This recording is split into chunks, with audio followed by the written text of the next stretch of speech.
Champions again. Ole, ole. Welcome back to Where Whites Walk. Daniel Farke 3 times now has taken a team to the top of this league. We've got Jacob here to discuss the party in Plymouth and who needs to clear out from the club, because there's a few quite clearly, especially in that first half, that had Leeds fans rattled. Welcome back. We'll talk about the brilliance of Daniel Farke, the summer clear out, who do we want as our Premier League opening fixtures come August, and what's been your 24-25 season highlight. Thank you very much for joining us. And we're also asking the question, if only goals scored by homegrown players counted, where would Leeds finish in the table? We'll give you the answer to that, which might surprise you coming up towards the end of the video. But lots to discuss here, Jacob. You're fresh back from Plymouth. How's your head? Yeah, sore. Yeah, it was good. Yeah, it was a good one. Yeah, for sure. I knew a lot of people who went down there without tickets. Yeah, it was just, it was absolutely mad, wasn't it? The scenes couldn't have happened in a better way, really. Last minute, were you? That title was heading to Burnley, wasn't it? Did you always believe that it was coming your way, or had you given up? Be honest, on the 85th minute. Well, a bit of both, to be fair, but I always knew that the season we've had, and credit to Burnley as well. Obviously, I'm sure their fans will be thinking the same thing. But I was in no doubt that this title can't go any other way. It has to be ours. With what we've done, the goals we scored this season, some of the games. I think I saw a stat today that we've scored like the most goals after the 85th minute in the Championship this season or something, which is absolutely mental. And Manor Solomon just pops up, when you need him most, and he's there, pops up with a moment of magic in a quite poor game, to be honest. Yeah. Do you feel any sympathy for Burnley? 2 teams on 100 points, that doesn't ever happen. Their defence unbeaten in 33, and you've still pipped them to the title. It's just, their achievement is huge, isn't it? But yours, to knock them out from collecting any trophy, is just phenomenal. Oh, massively. It's obviously obviously we've scored the most goals in the league, and obviously they've kept the most out. So I'm glad for them that they've done it and Sheffield United haven't. I'm glad we've both gone up, and it's a massive achievement for them. Both teams on 100 points. But I think you look at some of our games, the 7-0s, 6-0s, the away wins and things like that, and then obviously some of their games, the way that they've scored, or it's been tight, 1-0s or 0-0s or whatever. Obviously I can't knock them for it because they barely concede any, but I just think the way that we performed in scoring goals, and how ruthless we've been, and obviously it should have been even more out of sight when you think about some of the points that we've dropped. So yeah, for both teams it's absolutely incredible, but yeah, I do think we deserve it. Absolutely. We'll come and talk about some other points in relation to players in a second. Let's just talk about the guy that's been behind it all. Some are saying actually that that loss to Southampton, looking back in hindsight, wasn't actually a bad plan, because you're actually better suited to the Premier League now than you probably were 12 months ago. Obviously we wouldn't have known that. But he looked very emotional. His interview, some Leeds fans were saying he knows he's gone. Reading between the lines of what he was saying. What's your take on where we're at with him now? Well, you don't know, do you? To be fair, Parag came out with a statement today saying that they are going to stick with him, which I think obviously he deserves massively. The season that he's had and what he's delivered, obviously, to be fair, I always thought we'd do it this season after that playoff final. I never thought we were in any doubt of like slipping out of the playoffs or just becoming trapped in the league again. But still, massive credit to him for getting the players in and doing the job. And I think you have to stick with him. It's so unfair if you sack a man who's got you 100 points and got you back to the Premier League. You've at least got to give him a chance. And with some of the money that we're hopefully going to have available to us, I really think that he has a full summer and he has support from the board, and we can really put up a good fight in this league. Okay.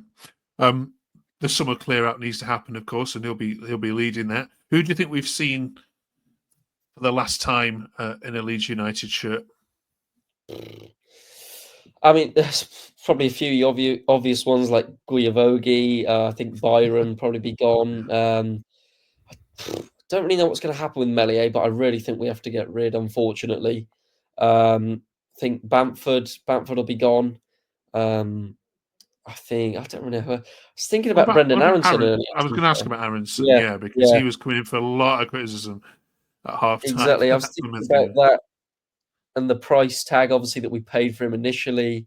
And to be fair to him, he's popped up with some crucial goals, and he's been good if you look at GA. But overall, he's probably played some of the most minutes alongside Joe Rodon in the team. And to be fair, yes, he's performed well in most of the games and popped up with goals and stuff. But I just think overall, is he going to cut it in the Premier League? I think we would need to invest in a really good number 10, who's going to contribute to our overall play a lot more. A bit like a Ruter. Obviously, Ruter didn't pop up with too many goals, but you look at his overall play, he's so much better than Aronson, and obviously he's in the Premier League with Brighton now. So I really think a number 10 we have to go for. That'll be interesting to see what happens there. Yeah, absolutely. We'll talk more about that when you rejoin us, I hope, in August. And I certainly hope we will as we look towards Leeds' next Premier League campaign. More on yesterday, though. Darren says we've waited 12 months for this moment. Good things really do come to those who wait and wait and wait. And what a reward makes it all worthwhile, the struggle. Was there any moment in the season, Jacob, where you felt perhaps this was going to happen again? I mean, there was the loss to Portsmouth and the draw to QPR. That little period there. For me, I think I tweeted about it, actually the game at Luton. I just think that draw, and then obviously Sheffield United went on to lose in the week, I think. So it didn't matter in the grand scheme of things. But I just think then I was like, didn't barely create anything all game. Obviously, they're fighting for their lives at that moment in time.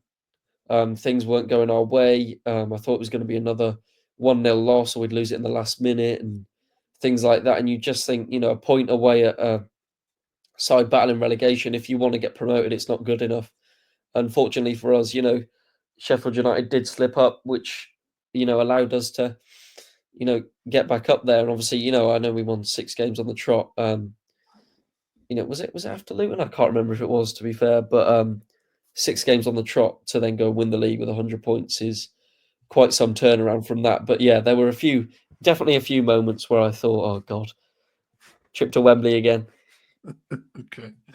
Let's talk about these two then, shall we? Ben says the relationship between these two really starting to remind me of Dallas and Goops, just two good friends supporting each other through everything.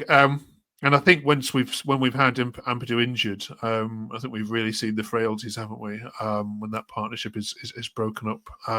Rodon has played every minute of the season apart from 4 minutes, I think, which was just some crazy stat. Just how important do you think this partnership has been? Oh, it's been immense. You can see obviously playing for Wales helps. They've obviously known each other through part of their career. And it's like, Ampadu, fills in for Pascal Struijk, and maybe, some ways he's even better than Pascal Struijk at centre back. Him and Rodon just so solid. The leadership with them two as well. Rodon absolutely, he just dies for the badge. I mean, they both do, but there was that game against Oxford and that full time, he was nearly in tears. You could see how much it meant to him. Some of the clearances, obviously he's popped up with goal against Derby. So I'm absolutely buzzing for him. And Ampadu, no matter where he plays, he's always going to give you 110%. And he's, whether he's alongside Tanaka or alongside Rodon at the back, he's just been absolutely brilliant. So it'll be interesting to see what our centre-back partnership is in the Prem, unless Ampadu goes back into midfield with Tanaka. So that'll really interest me. Okay. We can't not mention the Golden Boot Award as well. Now, a month ago, we were certain this was going to go to a Norwich player. It's not. Joel Peru's come forward in the last 8 games or so. And notched up a number of goals, 19 goals this season. Still young as well, wasn't he? Yeah, no Peru, no party, eh, Jacob? No Peru, no party indeed. Yeah, he's popped up with some really important goals this season. The 4 he got against Stoke. He's just been so clinical, hasn't he? Had that little blip in form.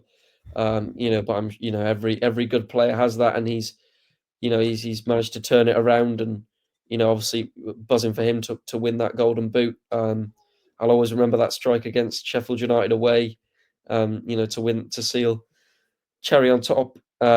He's just been excellent. Really happy for him. What can you say? No Peru, no party.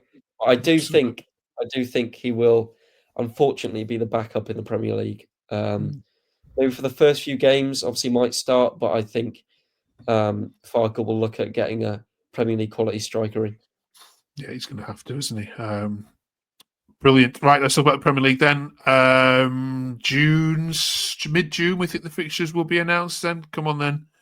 Who do you want first at home? Who do you want first away trip to be? Funny, so the last time us and Liverpool won the league, we played Liverpool away in our first game back in the Prem. So that would be quite some game. I'd love a Man United at home, I think. Or they could, give us a nice easy one, maybe like a Wolves at home. I think we had that one season. I wouldn't like to play Burnley or Sheffield, not Sheffield United, hopefully. Wouldn't like to play two of the promoted teams in the first month, to be fair.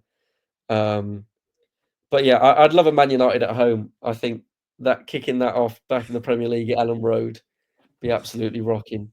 I'm sure the fixture computer bans things like that. You're not allowed derbies and big fixtures at the end of the first season. Right. Hopefully a home game. A home game would be brilliant. Right. And finally, then, what's been the highlight of the season? What's the one sort of 10-second spell or anything that's going to stick in your back pocket for you to tell your grandkids about?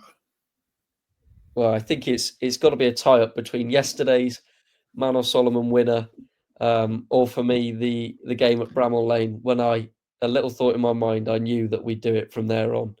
But I think the way everything happened yesterday, it's got to be Manor Solomon's goal to win us the championship. So I'll go with that. Well, all right. Well, just a couple of thank yous before we do finish for the season. First of all, thank you to you and everyone who has supported myself, Jacob, and this growing podcast for the last 39 weeks. It's so hard, so difficult to make any new content, in particular Leeds content, when there's so many great channels out there. But we massively appreciate anyone who's commented, liked, subscribed, and follows on Twitter as well. So big thank you to you. And a massive thank you to Jacob as well. We have 24 channels that goes across all 24 teams, and Jacob is on his own, leading the line for Leeds every single week. So I massively appreciate you.